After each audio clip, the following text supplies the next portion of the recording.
ইরানে পারমাণবিক স্থাপনা সহ ৮ শহরে ব্যাপক বিমান হামলা চালিয়েছে ইসরায়েল। জবাবে বসে নেই আয়াতুল্লাহ খামেনির দেশটি। এবার শতাধিক ড্রোন দিয়ে একযোগে ইসরায়েল জুড়ে পাল্টা হামলা চালিয়েছে ইরান।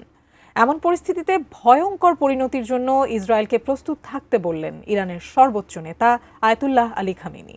বিস্তারিত জানাচ্ছেন শেখ ফরিদ। ইরানে বেশ কয়েকটি পারমাণবিক ও সামরিক স্থাপনায় বিমান হামলা চালিয়েছে ইসরায়েল। রাতভর চালানো এই হামলায় দেশটির অভিজাত বাহিনী রেভলিউশনারি গার্ডের প্রধান জেনারেল হোসেন সালামি সহ আরও অনেকেই নিহত হয়েছেন।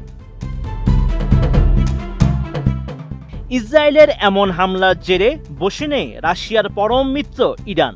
এবার শতাধিক ড্রোন দিয়ে ইসরায়েল জুড়ে পাল্টা হামলা চালিয়েছে আয়াতুল্লাহ খামেনির দেশটি। তেহরানের এমন হামলার ভয়ে ইসরায়েল জুড়ে জরুরি অবস্থা জারি করেছে নেতানিয়াহুর সরকার।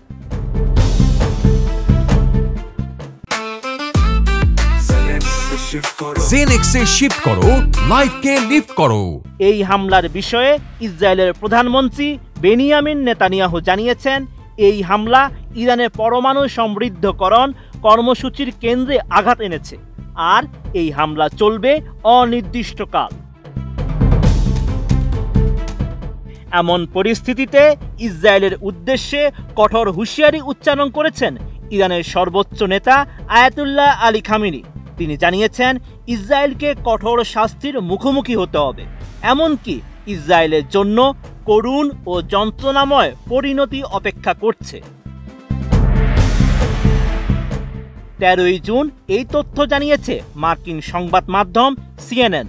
সংবাদ মাধ্যমটি বলছে, ইসরায়েলকে তার হামলার জন্য কঠোর শাস্তি ভোগ করতে হবে বলে হুঁশিয়ারি দিয়েছেন খামেনি।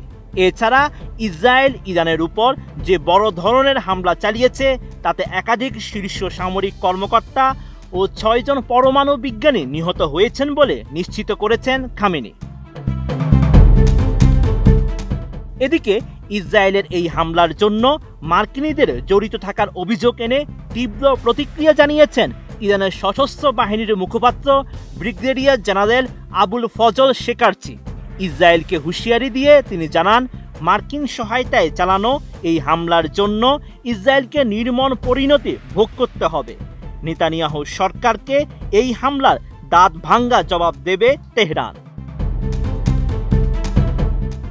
ইরানে ইসরায়েলের হামলাকে সিংহের লেজ নিয়ে খেলা বলে হুঁশিয়ারি দিয়েছে দেশটির পেজেশকিয়ান সরকার।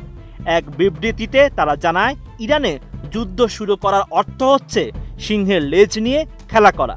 কাপুরুষোচিত এই হামলা এসেছে ঠিক সেই মুহূর্তে যখন পারমাণবিক সমঝোতা নিয়ে কূটনৈতিক প্রক্রিয়া চলছিল। এটি প্রমাণ করে দখলদার শাসনটি আসলে দুর্বল ও ভীত।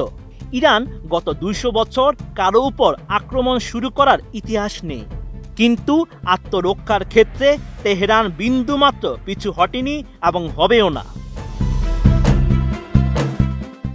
Sheikh Farid, ATN news.